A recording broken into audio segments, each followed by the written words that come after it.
Ayan guys, tanghalian ng habibi ko guys. Ano yan siya? Lamb. Ayan. Ayan ang cooking nila sa kanilang asosasyon. Ayan.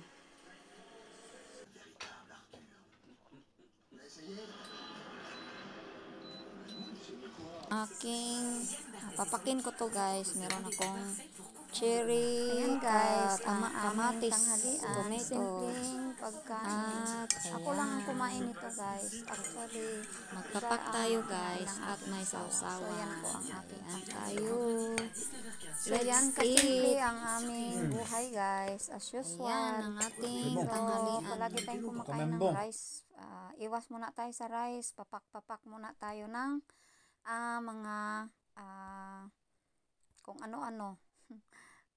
Meron akong cucumber, meron akong kamatis, meron din akong mais at saging. So ayan guys, simpleng buhay, simpleng pagkain. Ayan, nag-enjoy lang ang lola nyo guys sa ganitong pagkain. Parang feel ko lang ang Pilipinas. So meron akong sausawan na ginamos.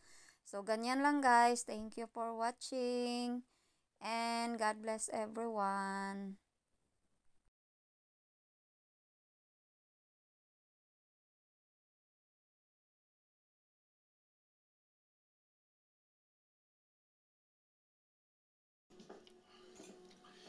S'il m'avait laissé faire, je l'aurais épaissi le jus. J'aurais mis un peu de farine, de maïzena. Ouais. Je suis déjà chez moi, c'est vrai. J'ai toujours considéré cette pièce, enfin tout ce cabinet comme mon deuxième chez moi. Hop. Un petit peu maïzena. Ils sortent pas de la recette, hein. La recette c'est marqué comme ça, on fait comme c'est marqué dans la recette, ouais, mais il faut améliorer. Il y a des fois. Cuisiner avec quelqu'un, il y a beaucoup, de sessions, il y a beaucoup de suggestions. Est-ce que quelqu'un peut s'occuper de la poussière? Comme ça.